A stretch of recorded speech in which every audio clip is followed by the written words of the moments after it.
like an artist, you see them on MTV, whatever, you get their CD, you listen to their CD, you memorize their CD, you go to their concert, and you go, yeah, and you go, that was great. That is so boring.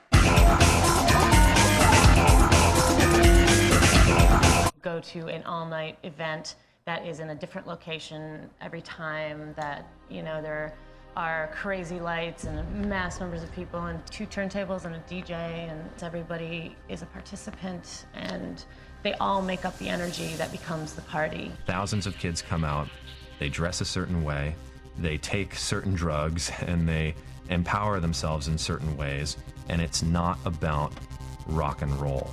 What we do is much more about being there, feeling people's vibe, feeling the energy, and sharing that with people. 7,000 kids outside on a mountain dancing. Woods. And like bands like Dub Tribe put blankets on the floor, sit Indian style, set up their gear and just play and make it up.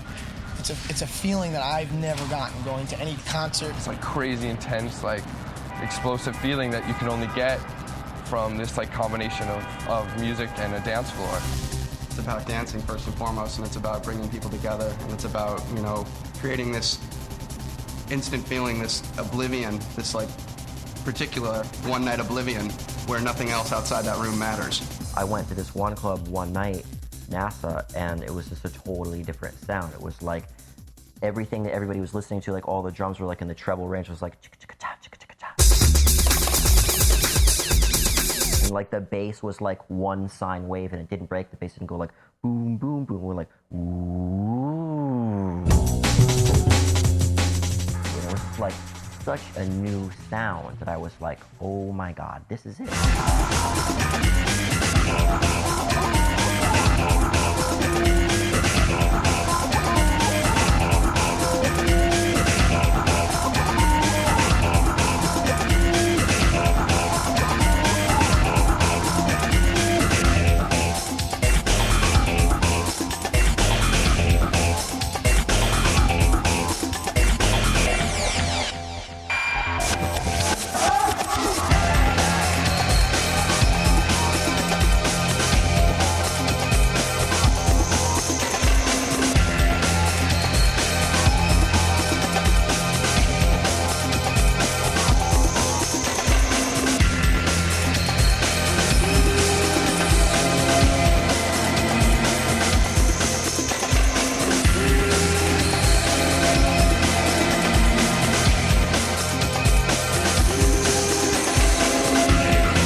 My name is Frankie Bones from Brooklyn, New York, and I guess I represent a lifestyle as DJ, I guess, meaning, you know, I DJ for a living.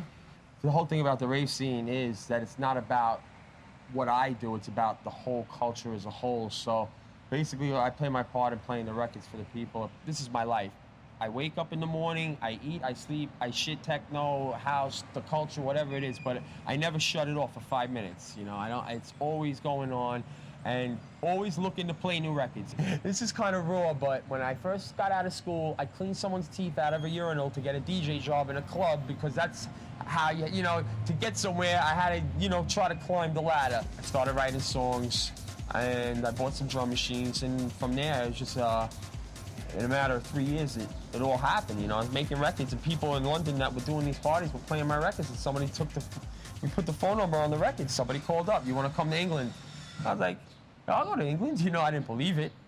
And he's like, yeah, you're going to play to 5,000 people. And I'm like, 5,000 people?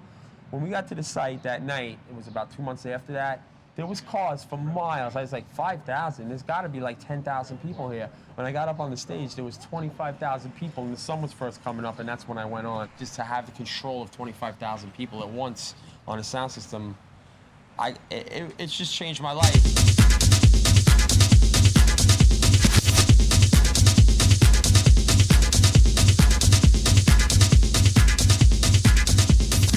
My father was murdered in 1985, so he drove a cab and he got shot behind the wheel. I think that's another reason why my passion for music was even stronger, because he was my main inspiration. When I was young, he just had a massive record collection. Like these guys, oh, I'm trained in piano. No, I didn't train in nothing. I just heard my father with records. He had very underground stuff, the old South Soul records. I mean, from the inception of disco, when the Hustle came out and became big in '75, I just, I always knew the music from them. I still have all those records. No, it's the original, exactly how it came out on the full Winley 12-inch. I always explain it like, in the movie Saturday Night Fever, he crosses the Brooklyn Bridge, gets into Manhattan, and the movie's over. Well, I kind of did the same thing. We have this store here in Manhattan, but I don't know, it's not a movie to me, it's just everyday life.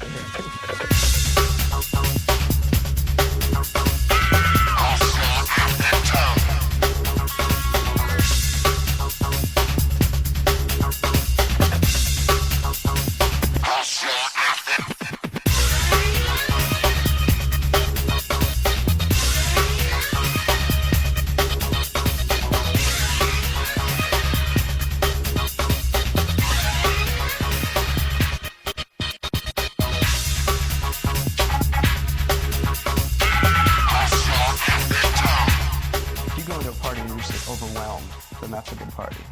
If the lighting is coordinated with the music, the DJ knows what he's doing, everybody's in the same spirit, then it's a slamming party. And that's like very, very hard to have all those elements together. It's a magic mushroom area. This is where we're gonna have large fluorescent glowing mushrooms and black lights. Yep. Carpeting down there, like a little area to chill out. This is all the drum stuff, the SPD11, the DAWs pads. This is the E4 sampler. And second I'll be loading it. This is the TB303 in the laptop. I just want to make sure that everybody's prepared if they haven't gone to one before, that they know what they should bring and what they should have together. Swiss Army I don't give a fuck what happens to me attitude. Let's see, some essential rave party things that you might want are, first of all, water. You have to have water, always be hydrated, and no alcoholic beverages, fruit juice, soda, water. Water, Swiss Army knife, a shovel. Really works good for getting yourself out of bed. Ready?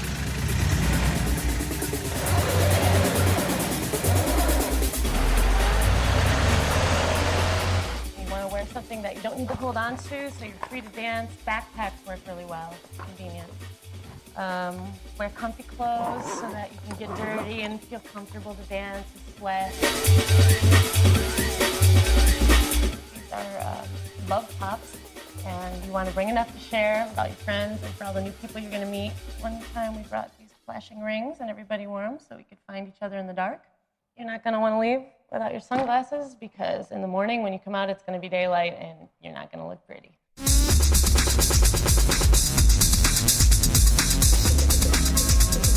Everybody came up to me and they were hugging me and they were talking to me and giving me bracelets, and I was just like, I want to go here forever. I just want to be here forever. I never want to leave. When I first went to my first rave, you noticed this mishmash of people, different people from different areas of the Bay Area, different colors, different, a lot of gay people, all getting down to the same beat. And to me, that was the most profoundly inspirational thing I'd seen. I was really funny about it. I don't think I'm going to be able to put up with that techno stuff for a whole night. And then I went, and it's totally different. I know so many people who say they hate techno, and I've taken them to parties, and they've come back and just been like, you can kind of groove to that stuff.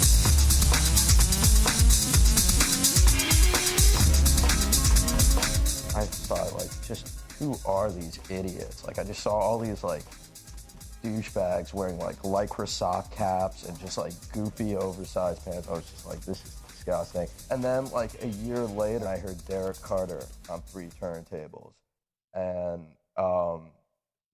that just blew my mind. I never thought it was what it was. You know what I mean? I thought it was just a club type scene with people wearing shiny clothes. That's all I knew about it. But I was wrong. I would hope that I wouldn't find my daughter or her friends in a place like this.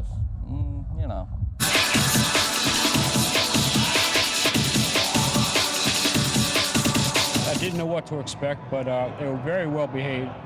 We had no problems whatsoever. It's probably like, ideally, when I think of the best, like, most amazing time I could possibly have, I think of all the influences, like music, people, energy, good lighting, big place, and it's all here. The fact of this music is that if you're in touch with the subtlety of what it offers, then it's empowering to you as an individual, no matter who you are. And that power is spread across the grounds of a rave. It's an intensity that you can't feel anywhere else. What do you think about the raves? I'm impressed. I mean, What do you it's like something new, and you get into the music. You do get into it. Why do you think that is? The beat, the lights, I don't know.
two-car garage that we could illegally convert into a studio. We needed noise cover, right? So right in our backyard is the 210 freeway. So when we're playing music like really, really loud, 3 o'clock in the morning, you can't tell, is that a kick drum or is that the diesel that just went by, you know? You want to know, the trick is to get 2 different thicknesses of drywall. What's it called? Sheetrock? Sheetrock. We were completely inspired by the parties that we'd go to. We were inspired by the whole, the energy the positive energy that came from these parties, and that no matter if you were black, white, Hispanic, Asian, everybody got together and everybody had a good time. I mean, I think we left many a night and went home and were inspired to do something on our studio. So that's something that was played by hand, just, you know, with the Jupiter 6, because that involved using the pitch bend wheel to modulate the filter frequency. This is called a woolen sack. We call it the swollen sack. It's tube and analog. Totally awesome. You can run it at really super slow speed, which gives you this really great bottom. And then we just totally overload the signal till this really cool light comes on. Well, you know when you see the cool light that we're going to get a good sound. So, yeah, it's kind of hard to tell your parents. They're in a band called the Crystal Method. I was the one that told your parents what the name of the band was, though. Oh, yeah. So anyway, accidentally. So what are they called? What do you guys call yourselves? I told my mom, and I'm like, and we're like going for like a nature walk or something and I'm like, yeah, we're called the Crystal Method. And she looked at me and she's like, we kept walking and, oh, I guess that makes sense. That's what all the kids are into nowadays. Okay. It was one of the things that kind of intrigued us about this house when we saw it was was a little bomb shelter we had in the front. We were thinking, oh, we could put an amp down there, or if it's big enough, we put our studio down there. We had all these wild dreams, and then the landlady, she's like, oh, I wouldn't go down there. I haven't been down there since like '76, and when my boy used to hide silver coins from his grandmother, and I'm like, whew. This is what we pulled up from the bomb shelter out in our front yard, and it's a family radiation detector kit. And this is called a dosimeter. It's how badly you've been dosed with radiation. It's for everybody.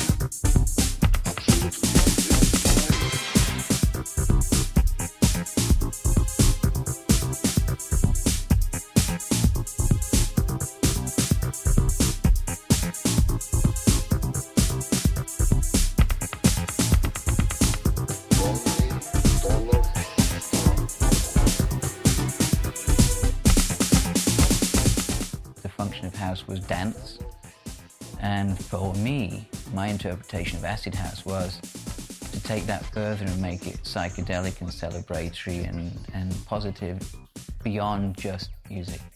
I just had this feeling that there was some kind of ritual trance music that could be long time based and ecstatic. On Sunday, August the 10th, 1986, we were in Chicago, and I was doing a radio show. And so I basically got them to wire all the different separate rooms in the college radio together so I could use all the turntables, all the cassette players, and all the microphones. And while we were doing that, this young, enthusiastic black guy called Derek Carter turned up. And he said, "Oh, you've got to go to this shop. I know this shop, you're gonna love it." And Derek May was spinning on 2 turntables while he was also the checkout guy. He said, "What are you looking for?" I said, "Well, I want the weirdest that you've got, the stuff that you can't cope with. I'm only interested in something that's so strange right now that none of us quite get it." And he said, "Oh, okay, you want the acid stuff?" I said, "Yes, the acid." And over in this little rack were about 4 12-inch white labels. And then I put them in a bag, and when I went back to England, I put them on. What I heard immediately was just that the rhythm, that speed, was the missing kick, the missing link to me. I went, "Oh, okay, that's it. It's not psychedelic enough for my taste, but the way that this kind of hypnotic beat, this simplified beat, that's it. That's what we need."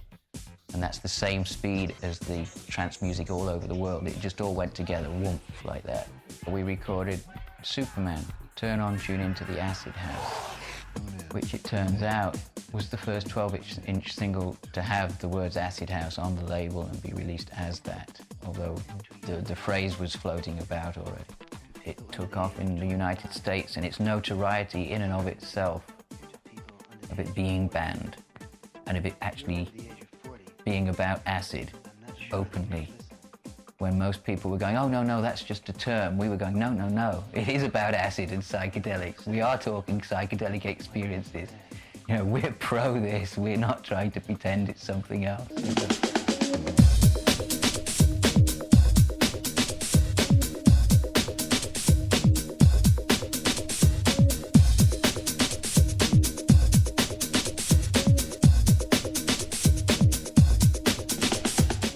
I did this flyer.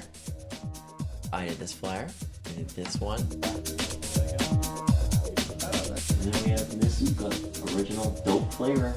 When we first started doing stuff, it was like all the really product rip-offy stuff that was really popular, because I mean, so much of sort of like the culture at the time was, it's like influenced by like the whole idea of like sampling. You know, we were sampling, visuals and making them our own. This whole business, this was like a Bazooka Joe comic, right? And we like scanned it in, and we just changed the bubbles, so it's really cool. And then we put this NASA thing here because we made it look like a club, because it's like this moon base on the moon, but now it's our club because it's NASA. Ravers are a walking advertisement for bottled water, so why not do, bottled water? So a lot of the things that we were doing were almost like hyping the products that we use in our everyday life as well, like things that were like, that meant something to us. If you take something like a corporate logo, or you take a piece of commercial art or television, and then you cut it up and reassemble it in a very real way, you're also emasculating its power over you.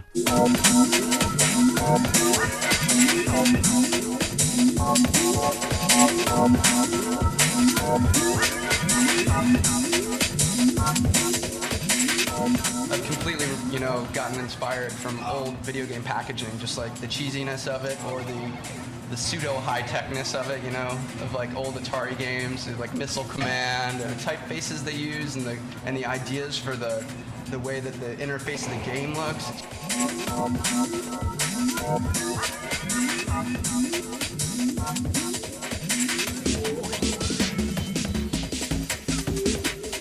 We do graphic design for everything from party flyers to records to posters. Basically, that feeds into all our other projects, whether we're throwing a party or whatever, but we also run a record label out of here. So where's the location going to be? I can't disclose that yet, but it's going to be in Manhattan.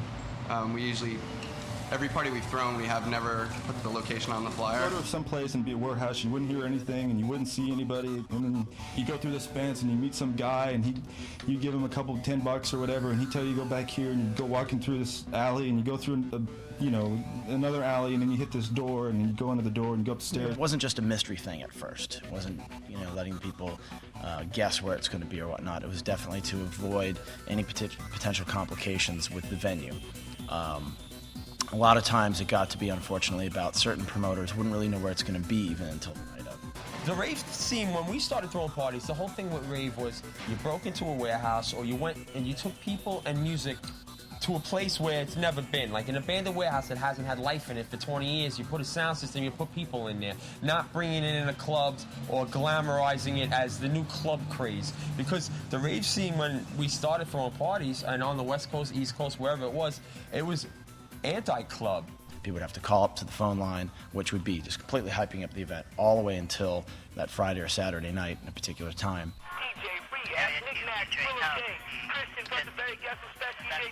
And then we'd say go to a particular map point, or we'd sometimes send them directly to the site. You go into the fields, approximately it might be over there somewhere.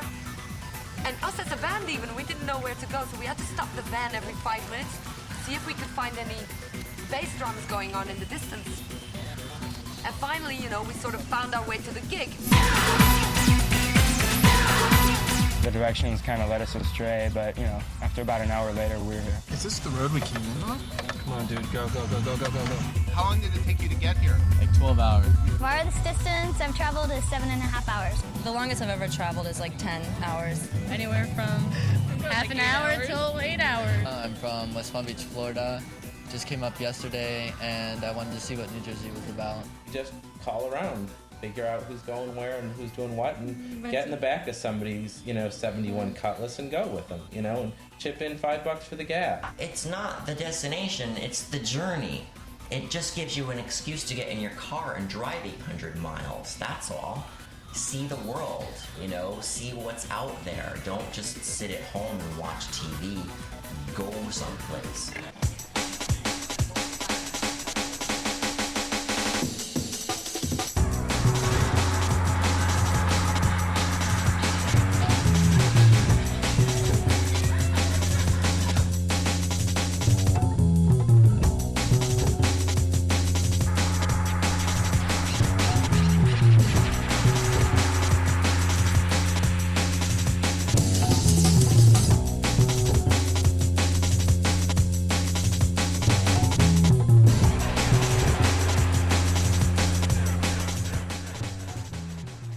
The DJ-audience relationship is, again, it's like a symbiosis, it's a biological structure, it's like you are sending out information and pulses that the crowd, in a way, then sends back to you, and like, you're like a focal point of the energy of these gathered people. I'm extremely idealistic, and I also try and really take the crowd someplace and like show them shit.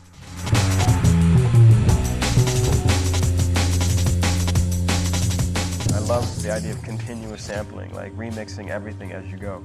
So writing is like that just like you're probably going to do edits and cut and splice when you're editing this tape. I mean, you do that with language even when you're speaking. You always are picking and choosing what words you're using, what way you're going to describe something. So everything is a mix. I'm mainly a writer. The DJing, to me, every DJ is a writer. You're using the urban landscape as your book, as your novel, as your text.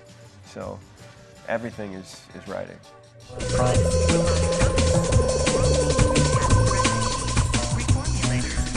To me, sampling is like ancestor worship in a way. It's like you're reconfiguring again like records that somehow stuck in your memory, and like you wanna take those records and do your own take on your own memory. My dad died when I was 3, and he left me a whole bunch of records. He was a really big jazz aficionado. Well, he was a lawyer, and defended the Black Panthers. I just grew up having this whole archive of records and books that he had left me, and they were kind of ways of like dealing with the death of my father, but like kind of learning out who he had been, through his record collection.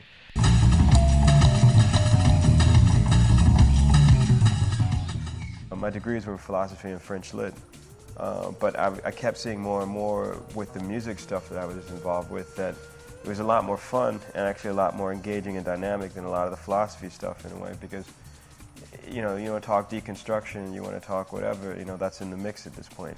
Philosophy is about ideas, music is about ideas to me, so it was a way of just trying to like bring the two together.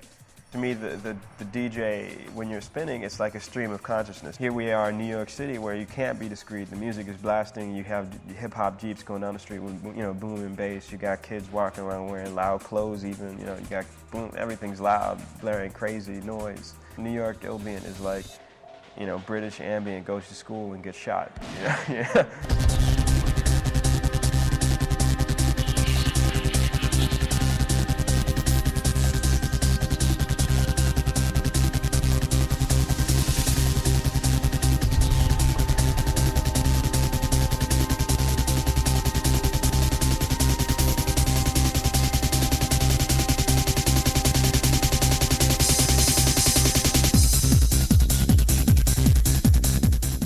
They would impound some of my sound system. They would lock me up over the weekend, so don't do any of the parties. I would be surveyed and followed everywhere.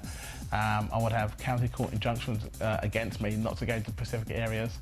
I would have my house raided because they thought that the DJs were selling drugs. Been at parties where the cops have just come in and thrown the power, and it's not right because they just walk in, they see a whole bunch of kids, they think we're out of hand, they shut it down, but they really don't know what's really going on. My brother's a cop, by the way. Oh, really? He's a detective, a narcotics detective. Which department? In New York City? In New York City. And how does he feel about what you're doing? He is, we're black and white. He wants it not to happen, and, the cops definitely think it's the worst thing ever to happen. There were some parties I used to be in, and the police would just come in and just batten the Technics 12s in the mixer and everything. You'd just be looking in shock horror, I think it just scares them. Like, you see, 1,000 18-year-old kids on the street at 8 o'clock in the morning, it's like, looking like freaks. It's pretty scary to Joe, white guy, policeman, who's like 50 years old, and I think it scares them to death.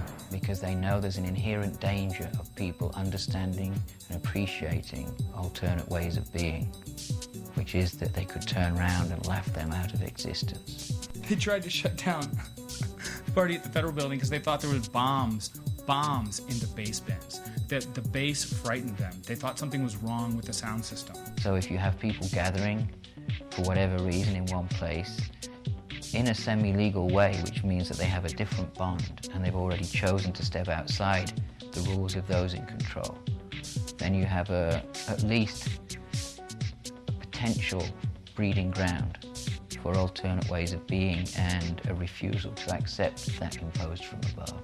I think what really alarms the government is that it's completely outside of anything that they can put their hands on. They can't make money off of it, they can't control it, they can't sell it, they can't, it's so beyond them that it's a threat. There's all these new restrictions on gathering. What we've run into in California is you can't have a party on public land. You can have 300 people with motorcycles tearing it up, but you can't have 50 kids with speakers.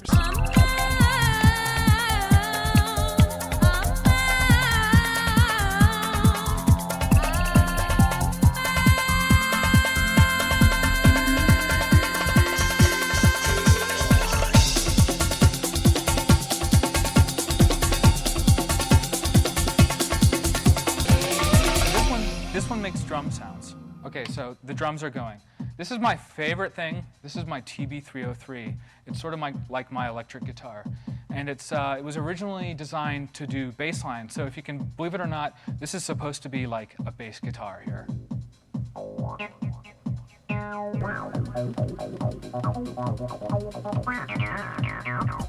Never actually thought I was going to play electronic music until my wrist went out on me playing my drum kit, and all of a sudden I wasn't able to play my drum kit anymore. So I'm like, oh my God, what do I do? What do I do? I moved to an electronic kit just because I was able to play it without hurting myself. I was 6 years old, and I was going to school. My family at that time lived in St. Louis. I went to one of those 70s public schools where you don't have different rooms, you have pods, you know, and everybody's in a pod together.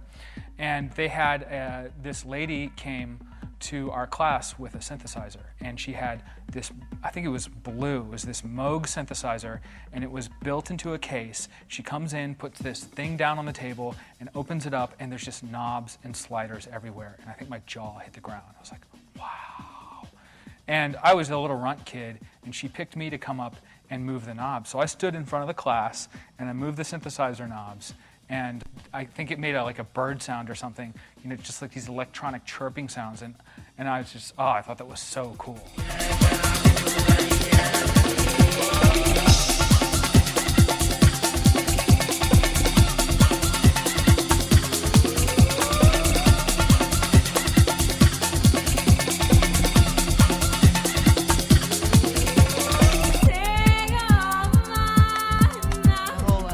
Languageless philosophy is so that the music is not defined by any barriers.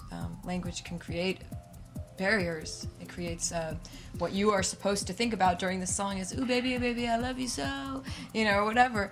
But define baby, define love, and define so. Yeah. Right.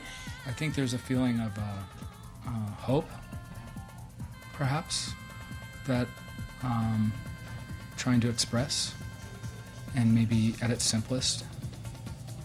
And why do you think that's important? Because it's really a lot easier for me to fall into despair than it is to look up. So the trick is to keep looking up. There's nothing worse than feeling lonely in a big world out there. I think dance music in some senses acted as a catalyst to just bring people together.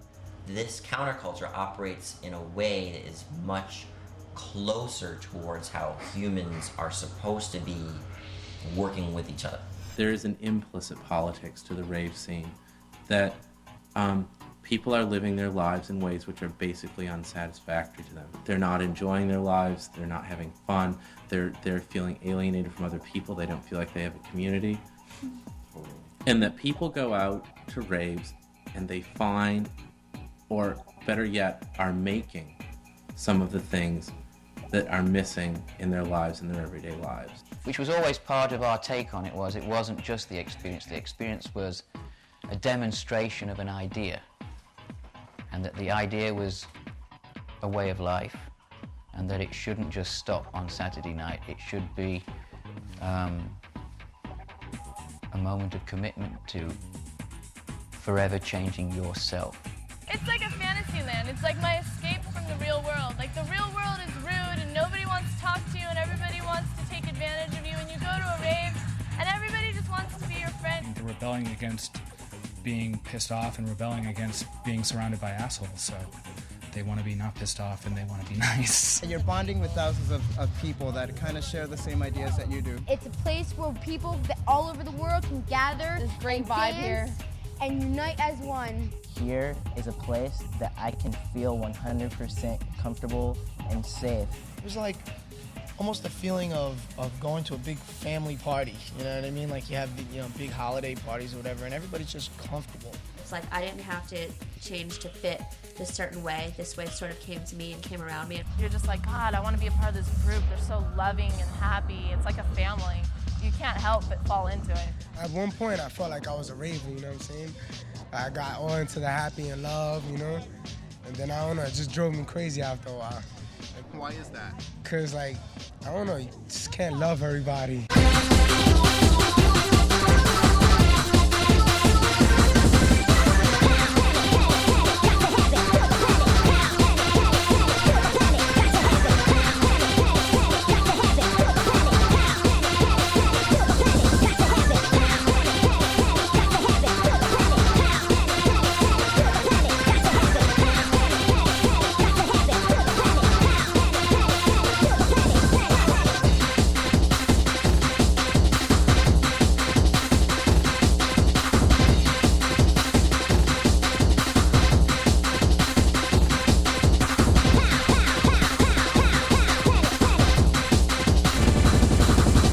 I'd fallen in love with were like the sort of naive sense of celebration, the open-mindedness. And there's this sort of return to infantilism in the fact that there are some real basic pleasures that just sort of get wiped off the map. We're not supposed to talk about that like people really enjoy. It makes me feel like a kid again when I was a little kid. I don't need to get dressed real nice or anything. I don't have to impress nobody. It's just my little toys I play around with. This is out of batteries. I put it on the floor and I dance.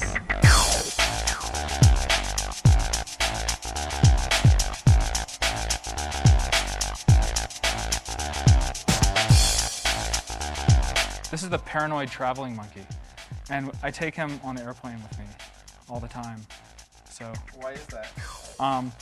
Because that's how I feel when we're traveling. I don't know, it's just like, well, I played a show out in the desert in California, and after the show, this girl came up to me, and she said that her name was the Fairy Princess, and she gave me this, and I still have it. It's very cool. We like the little candy bracelets, and we carry around stuffed animals because kids just want to have fun, and kids just want to be nice to everybody and just want to love everybody, you know, and that's kind of what we're trying to capture. It's like that book, Everything You Wanted to Know You Learned in Kindergarten, that guy wrote. Be nice, you know, play fair, hold hands crossing the street, like whatever it is. Like, we're just keeping some of that, you know, and, you know, growing up doesn't mean, you know, becoming a jerk. Use your imagination other than experience. You did it as a child, you know, do it now. Why stop? Inside the ever-changing, rearranging sound. We're going to give you up to next. Yeah.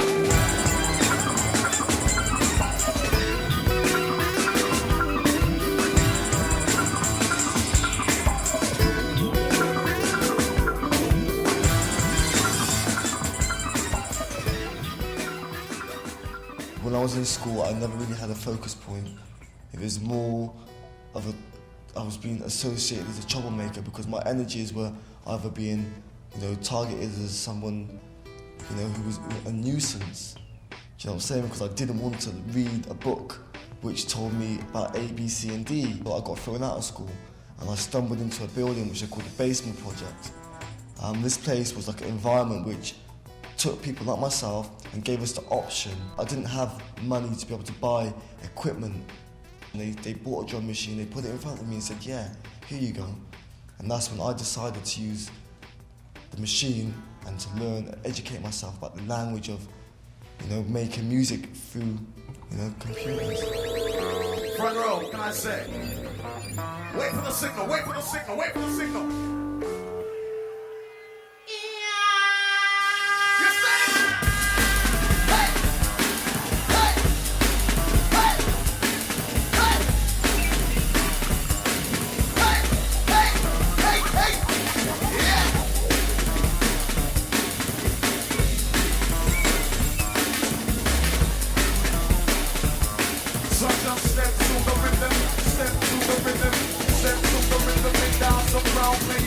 And in hip hop, what they would do, you have two turntables and a mixer, and take the instrumental break where the record is, you know, just rolling along, and then bam, it just breaks down into just drums.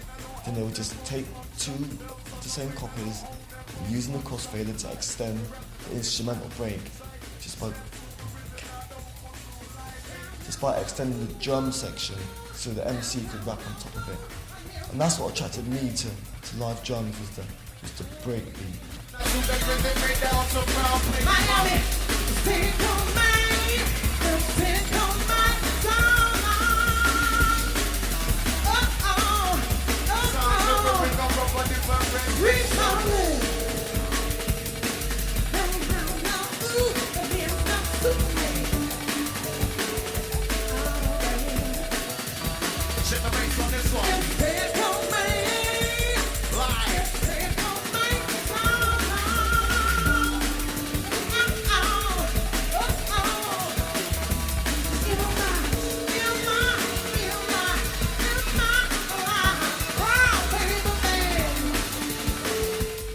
From the heart.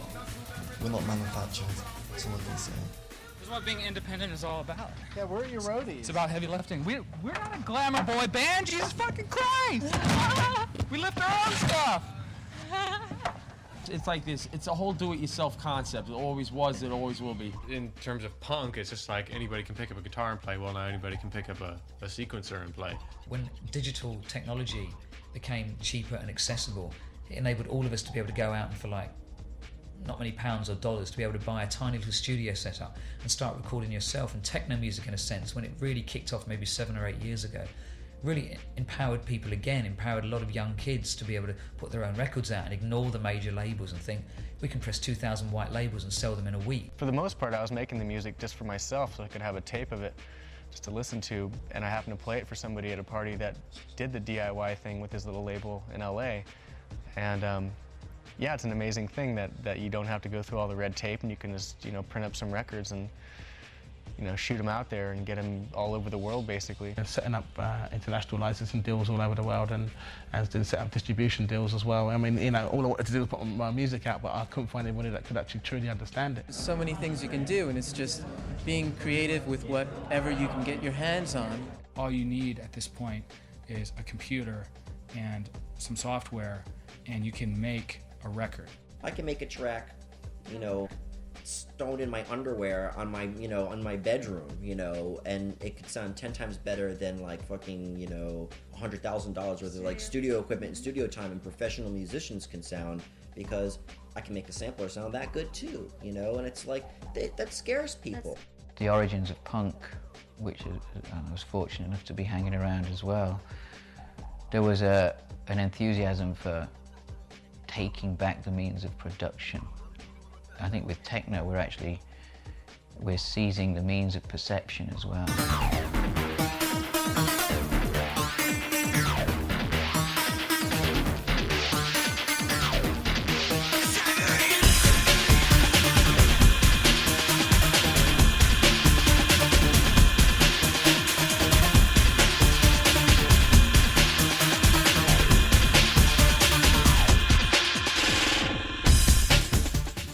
Live video mixing, so we have sources of videotapes playing back, and we choose and mix the video live to whatever the vibe of the music and the environment that's happening at the time.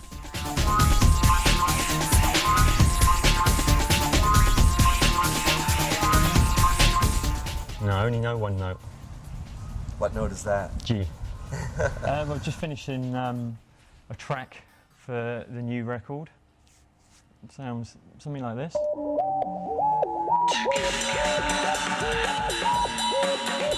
I picked up a bass in 1982 and just started jamming along with records and stuff, and I'm still learning.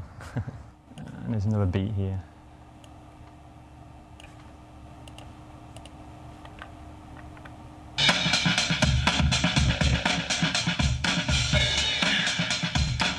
Flappy bass, just different elements, put them all together, you got a song. A track like Electric People is about a phenomenon of electric people, someone who is magnetic. Is there a lot of people like that? There is in Russia. How so? I don't know. They don't know either, no one knows. They're magnetic, like they draw metal to themselves. Yeah, they can put irons on their chest and they just stay there. One night we practiced 3 little songs for the very first German TV appearance. We made a session in the rehearsal room, and there was an original drum set, a very old one, very damaged, not very nice to play. It was not fun, yeah, but I had to do my work. And suddenly I found a little box inside of one edge of the room, and there was only written waltz and beat and slow fox, beat 1 and beat 2. That made me interested, and I said, what is that? And Florian said, that's a rhythm machine, very old one, old-fashioned, but one of the first.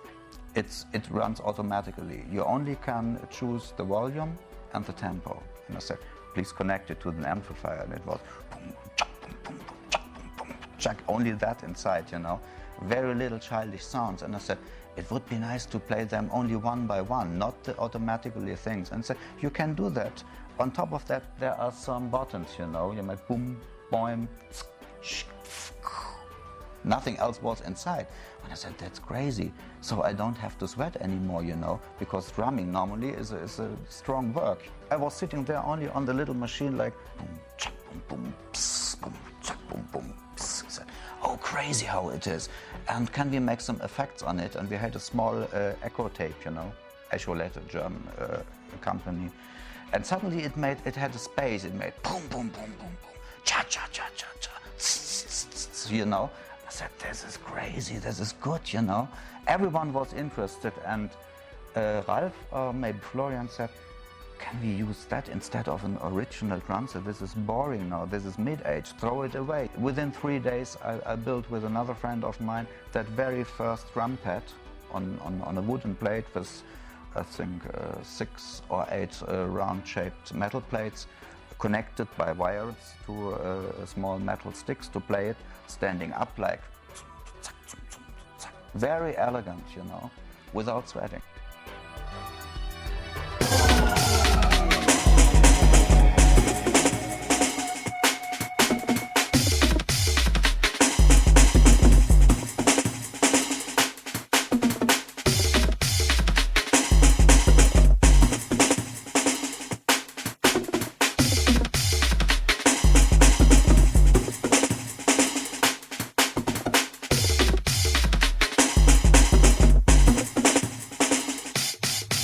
Techno is based solely on technology.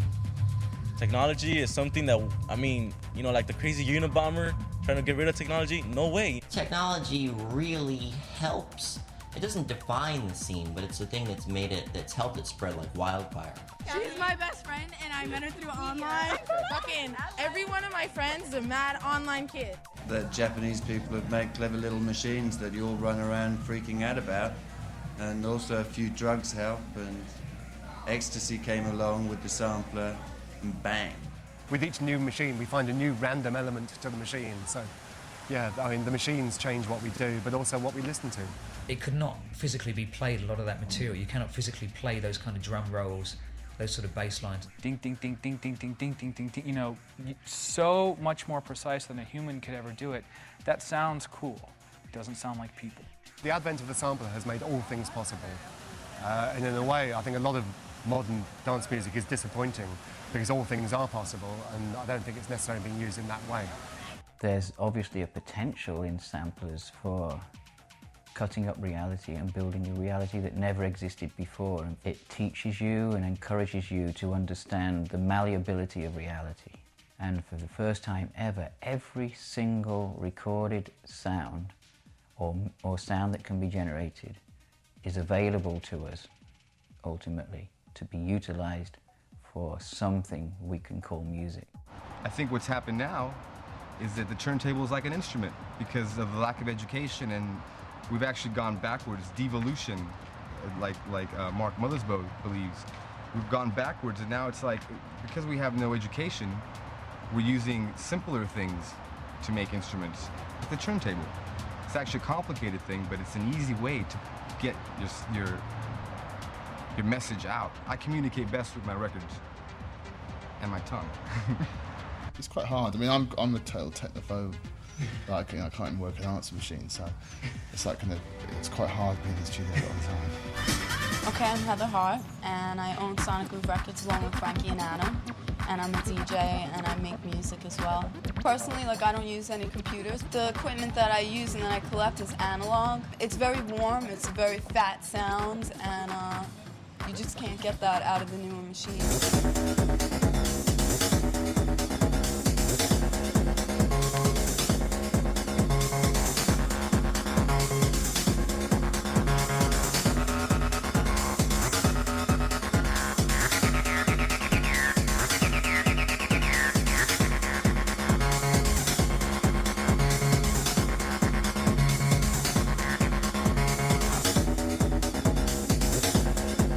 I get asked to play at a lot of parties at, like, all-female party, you know, we want you to play, and I refuse them all. But I take the interviews because I notice that I'm the only woman in all the interviews that says I have no problem being a woman DJ. I I'm hired as much as any guy, and that's based on my talent and what I do, and not because of my sex. I'm not held back in any way. And I resent that, you know, like other women saying, oh, we're oppressed and, you know, we can't get hired because we're women, and that's not true at all. It's not. And there's a really underground scene also, and that's the heart of it. That's where the innovations come from. So we will create a sound, and then by the time it reaches the masses, and the masses are getting really into it, we're already on to the next thing, and that's what they might get into later. And that's what techno music is all about. It's about the constant change, and I think that's why the major labels haven't been able to grasp it yet.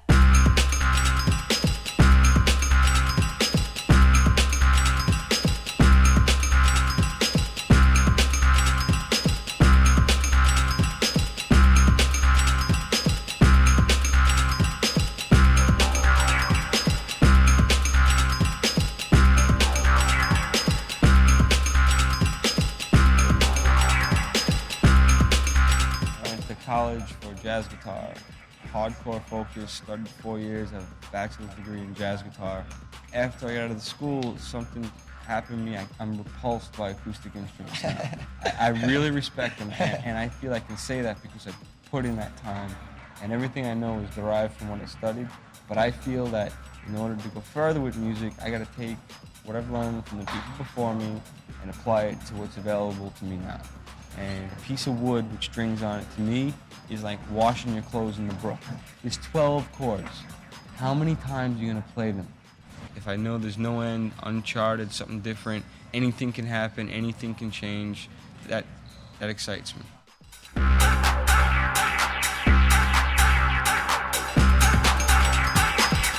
guys communicate a lot. What are you guys talking about? Where's the flashlight? A lot of times How much time's left? This is like a universal language techno. I mean, if you could like get beamed Star Trek into a club in another country, you almost wouldn't know. You know what I mean? You're in another country. You're like, it's like this universal vibe that everybody has, and they're all understanding it. You know what I mean? Which is the beauty of it.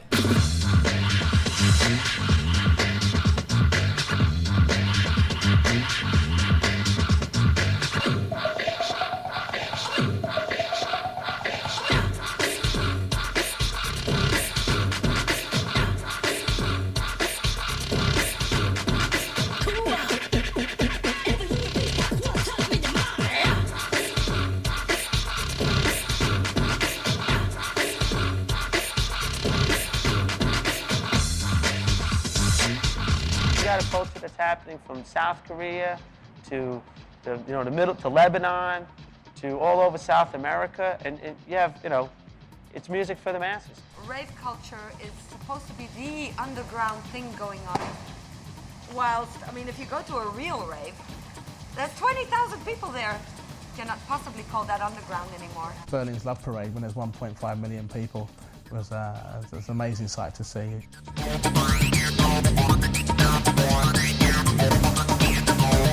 The more popular this music gets and the more exposure it gains, the more the clutches of showbiz grab into its sides, and it's the music business at that point. The music industry tells you have to climb, you have to ascend, you have to get like the fat paycheck. So I stopped, my own little independent thing that I was doing for artists that I loved, and I went to work at the record label where they have the health insurance.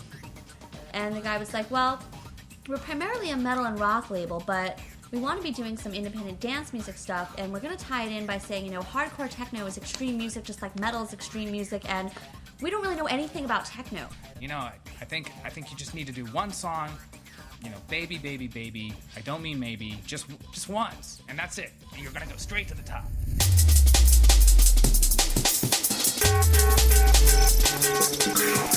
Wait for the haunting. Creative fright. To me, selling out it's not about making money. It's just selling what you believe in to all the peoples, and then not like following up on that. Like, if you believe in something really strong and you can make money on it, that's cool. But if you start working with these other companies and they start like making you mutate into things that you don't believe in, then you're a sellout. So Ronnie, you're selling out. Selling out? I hope I am. Because damn, if I walk into a record shop and see my records on the shelf still, I must be doing something wrong. Always question, first of all, and most of all, yourself. Why am I doing this? Am I doing this just because it's easy, because I did it last time, because I have to pay the rent? That's not the right reason. It just never is. Good art, good music, good experiences, change do not come from paying the rent. They don't come from being on MTV for 5 minutes. You know, they just don't. You don't have to fuck over people to survive. That's what makes us sick about the real world and about the way that it operates, is that people screw people over every day in the name of business or in the name of, manifest destiny. Do things that are positive, constructive, not destructive. What I think we're doing, what the bigger difference is that we're trying to make our own network.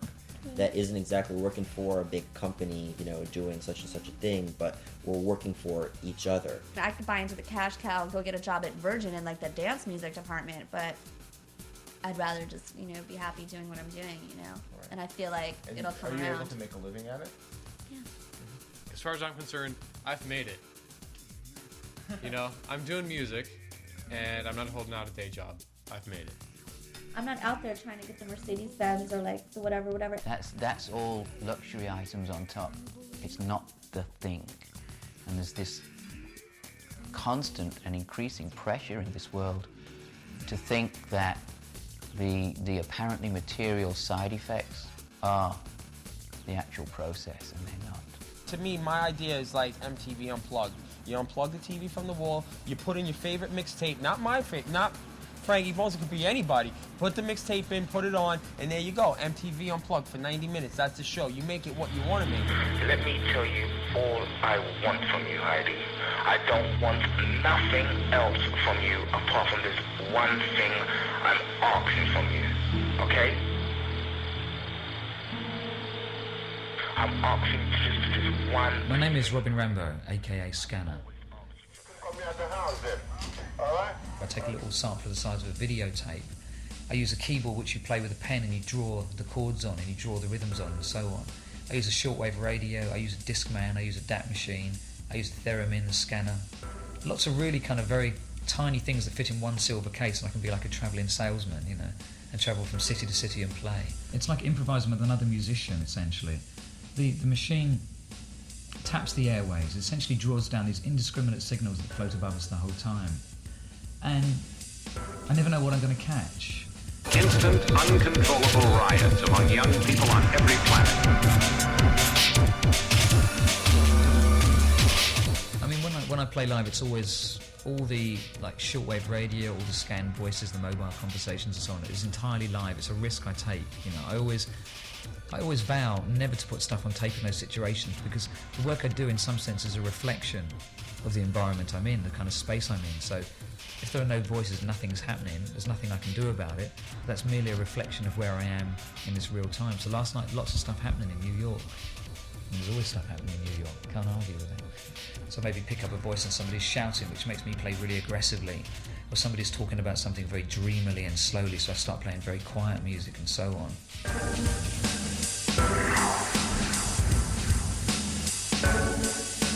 The ideas around Scanner surrounding music, but also the ideas of public space and private space and the issues of surveillance and our position in our kind of society today. I mean, kind of big questions which aren't always music related, and that wasn't the original aim of the Scanner work. It's kind of been born out of the work I'm doing.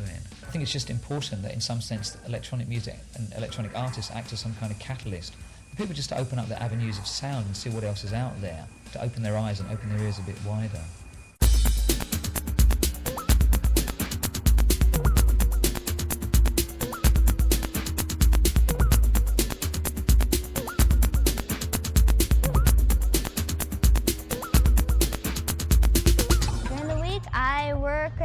For a building company, and we scan documents all night. I work graveyards, so raving is perfect because I can stay up all night. I work at Wiener Schnitzel. Actually, I'm a receptionist, and it's really funny because I live like two separate lives. I'm going to school at DeVry, taking electronics engineering.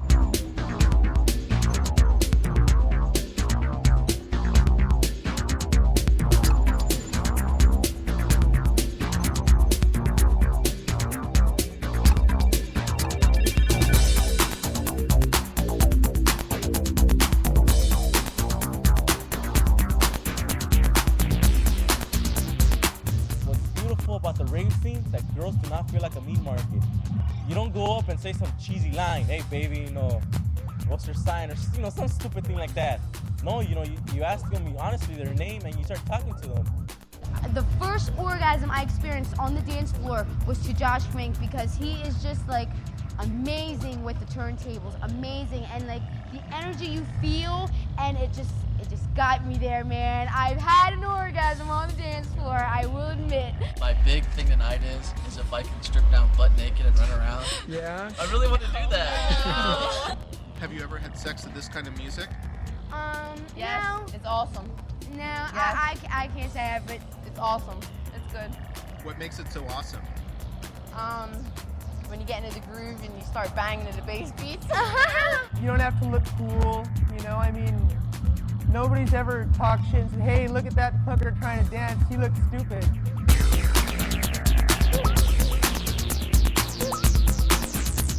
But I think that there's definitely a lot of alien activity. I saw these two stars, and they were getting closer, and I was like, whoa, what's up with that? And then all of a sudden one of them started rotating around the other one as they were getting closer, and it just kind of took off. It was like nothing I've ever seen before, and I was completely sober. I got my wings at Natural Wonders. They were $10, and I added the elastic myself. And the jewels. You know, I mean, at least, you know, when I'm 60 years old, I'll be able to look back on these times and say, oh, at least I had fun. If I do punch the clock 9 to 5 for the rest of my life, then at least I have these times to look back on.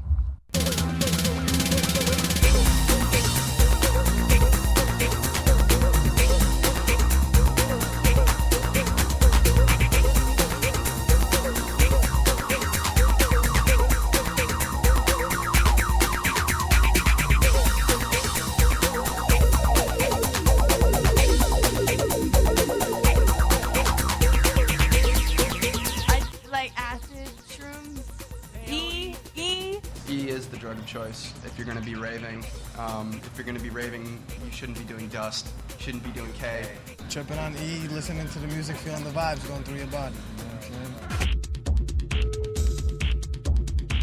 saying? It's like this absolute just like happiness that I didn't even know existed.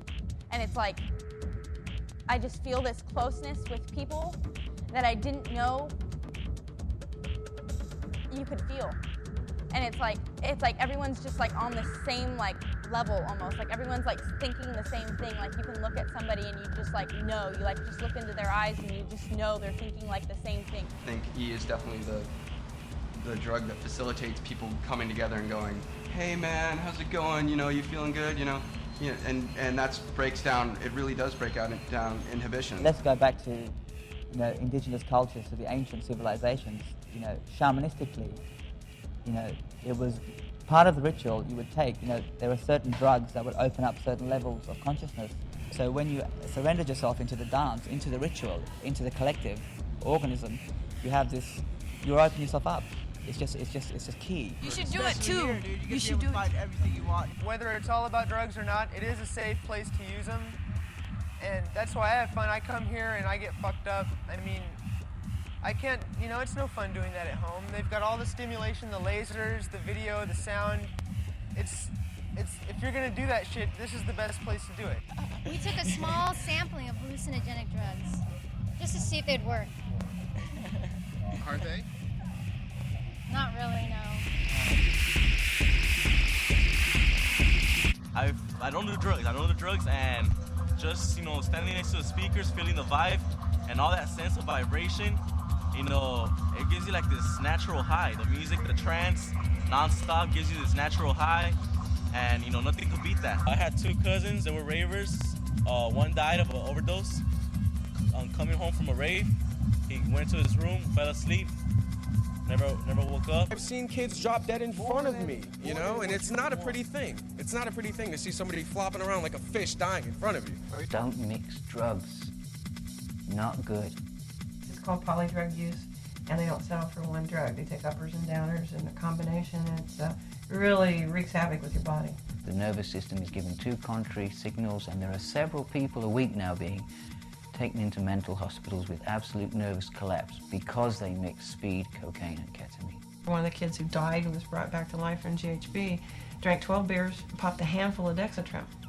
You know, there's no law that you can put on the books that's going to prevent somebody from doing something that dumb. I think now the focus is on just people hearing about this, the media hype, drugs and this and that, and the kids come out and it's really not cool because they're not getting into it for the right reason. It's almost like the media kind of reinforces what it's complaining about in a sense. Yeah, definitely. It's almost the like media it's telling 14-year-old kids, if you want to get fucked up, go out to a rave, and then all the screw-ups go out to our parties and then wreck our parties, and they're like, oh, look at all the dumb ravers on drugs. It's like, wait a minute, you were telling them that that's where they should go if they want to be on drugs. This is like the drug sex party of the year, and kids are getting naked and taking drugs and passing out, and you won't believe this stuff. It's just this total like great picture. Like I almost want to go just for that. Like, wow, that sounds kind of cool. Like they put it in Newsweek. They went in there. They talked to one 15-year-old kid who was like, I come to Jungle Nation to get fucked up or whatever. And then all these kids are like, yeah, now you go to Jungle Nation, and there's all these little new school tweakers wearing Hilfiger gear,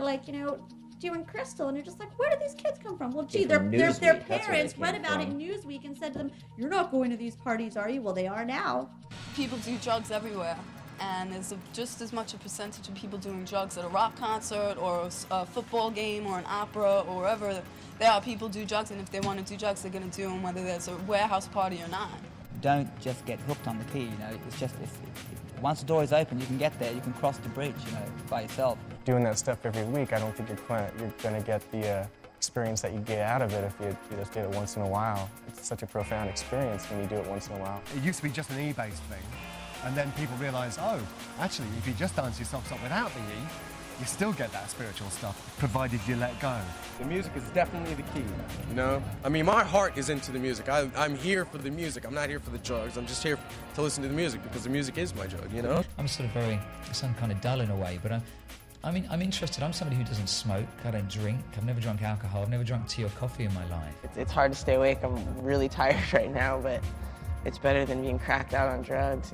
I mean, I would be up I remember one time in California being up for 7 days and looking in the mirror saying, who the fuck are you?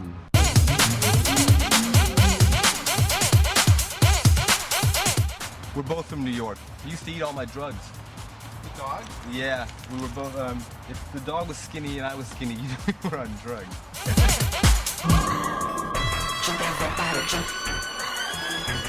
But we've been through it all together, and now we're here in Hollywood together. This is Sneakers. He like it? He loves it, but he needs to get laid. I had convinced myself that the drugs were necessary, and they're not. The music that I produce without the influence of drugs, I dare you to listen to it on drugs. I don't want to be a preacher because I love drugs, but you can't do it forever. I was born in El Salvador, Central America. A week later, my mom went to Hawaii. I'm a bastard child, and my mom renamed me after a bastard prince. Who is? Prince Keoki, who was King Kamehameha, his son. Since I got my first Mr. Microphone. When I was 8 years old, I used to love singing on top of songs. I did karaoke before it was even karaoke. Keoki did karaoke. When I moved from Hawaii to the mainland, I took a course, technical college, a little backtrack here, so that I can learn how to use computers and trace lost baggage. Huh. So I did the course in Ontario here, and then they had job placement. And I got this out of an ad in the newspaper in Hawaii. I then went to, the only place they were hiring was TWA in New York. So I said, fine. I had $200. I was rich, I thought. It's like, cool, I'll go there. I was working as a busboy at a club called Danceteria. They wanted me to DJ one night for $50 a night, but I'd have to, call in sick at my other place. I got really frustrated thinking, how can I possibly make a living DJing, throwing records on? I mean, it was to me, getting paid for it was ridiculous, and it is ridiculous, but it's not ridiculous within the context of who's making the money.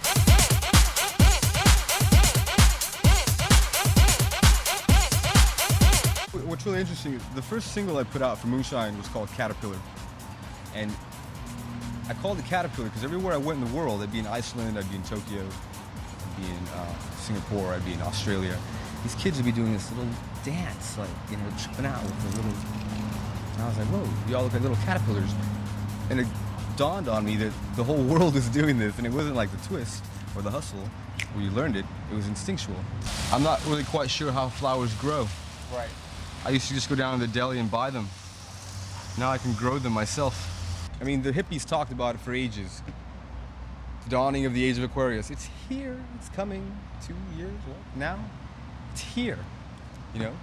And the kids that are feeling it are, fortunately, abused to the point where they have nothing else to do but believe in something else, because the country and the world has been so abused that it's just gotten to the point where it's just so miserable that it's like nothing you can do to it except listen and be reborn.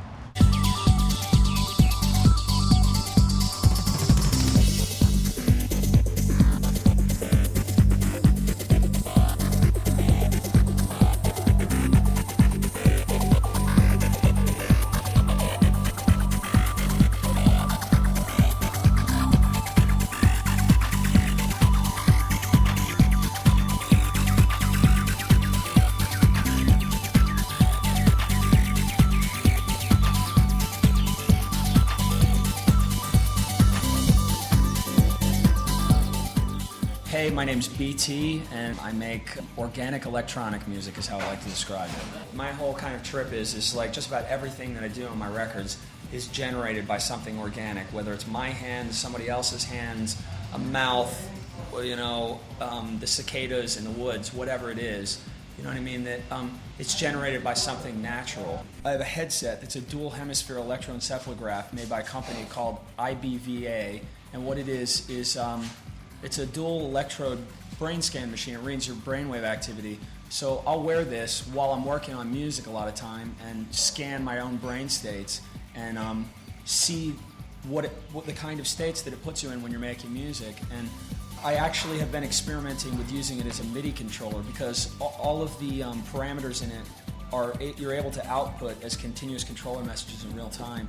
So I eventually want to use this headset to control lighting rigs, to control visual imagery, to control filter sweeps on my synths for live. It's more about learning how to use it, if you know what I mean. It's like, you know, experimenting with in training to certain brain states. One of my sort of hobbies is I've done a lot of research on photic and auditory driving, which are two really interesting, naturally occurring things that happen in loads of different indigenous music. It's continual stimuli of a certain frequency, and it's always very small frequencies. And what people do is they entrain to that particular brain state that they're being stimulated with, either by photic flashing or by auditory sound. This goes back to, I mean, like, indigenous rituals performed by shaman in the Peruvian Amazon and stuff. They would beat a drum at a certain number of wave cycles per second, usually 4 to 6 wave cycles per second, which is in brain state, which is theta brain state, which is a very creative brain state. And then they'd have someone else, while the shaman was beating the drum, fanning the flames on a fire at the same time, at the same speed, and people would all eventually entrain into this brain state. In modern club culture and in seeing modern club events and modern rave events and things like that, you're seeing people entrain to the same brain state. You've got strobes, you have lighting that everyone's taking in, you have big time photic driving, and the music is auditory driving.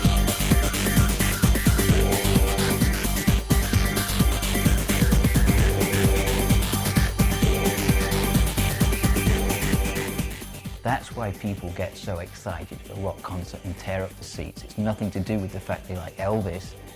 It's because their metabolism is being governed by the bass and the rhythm and the light. And that's what it's all about. And that's what's interesting with rave and techno culture, is it has reduced down in the West for the first time what is so-called popular music and youth culture to a ritual which admits to and utilizes the most arcane and ancient methods for achievement of altered states and a celebration of that contact with otherness.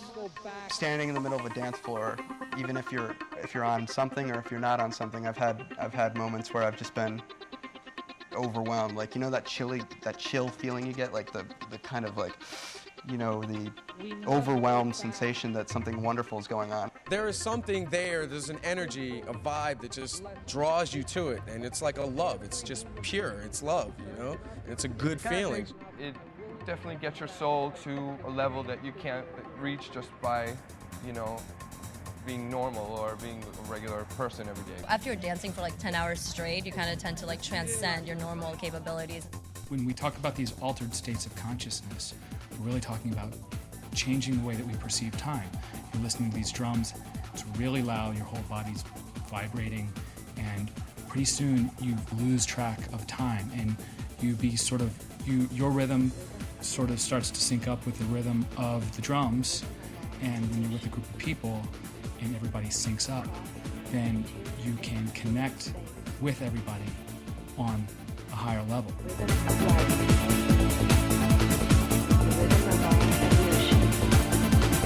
Jesus and the apostles used to do dance rituals, and they used to embody spirit through dance. And the Last Supper was not about sitting down around a table and breaking host, it was about getting together and dancing. It was a total, like, as close as you can get to God. This is the closest I've ever felt to being with God. Rave music and techno music and the new dance music is the flowering of new spirituality. Well, Earth Dance happened last year in October. It was October the 4th, and it was the global dance party for planetary peace. It was 21 locations around the world hooked up on one day. So the highlight of the event was this one track that was played at the same time by every single DJ. So all dance floors would synchronize, make an ambient track, so it's just like a linking track, an ambient link with a prayer in it. It was just invoking peace for the planet, peace for, you know, Tibet, and peace for ourselves, you know. So every Tibetan organization in every country was involved with each event. And the Germans, they're incredible. I mean, they worked with this group who are building homes for Tibetan children in Tibet, whose parents get taken away by the Chinese government and put in jail, so these kids have nowhere to go, so they end up dying in winter. We went to Dharamsala in India, where the Dalai Lama lives, and we had an audience with him. The youth, generally speaking, open-minded, and also, I think, have the courageous sort of attitude to change. Your consciousness is expanded because of this supernatural thing that happened to you, and that's what happened for me. It changed me forever. I was never the same after I went to my first rave. It changed me. Before I was in the scene, I was a little punk, you know what I'm saying? I was a little gang member. Just like, I don't know, I was just a little hooligan, I was a little punk. But now it's like, I can walk up to anybody and totally be social, you know what I'm saying? Be like, what's up, how you doing? And it's a good feeling to be able to be like that, you know what I'm saying? It's like, it makes me feel good to be able to go up to somebody without being a little punk and want to bite their head off. I'm a lot more accepting of other people and other types, and I respect like people for what they are. It's about living life creatively, and you know, like that's where true fulfillment comes, is in making an interesting life for yourself and allowing other people to make an interesting life for themselves as well. If you really want to change your life, I mean, it's like, you know, you get up, you do something in a day, and then you go to sleep, and then you're like, oh, you know, today sucked, but tomorrow's going to be another day. And then chances are it goes that same way, just again, like the last day. And it's like, you know, if you really want to break that pattern, don't go to sleep. You know, stay up all night. Find some place where somebody's going to stay up all night. Watch the sun come up.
suburban boy who hopes he'll see a nice girl.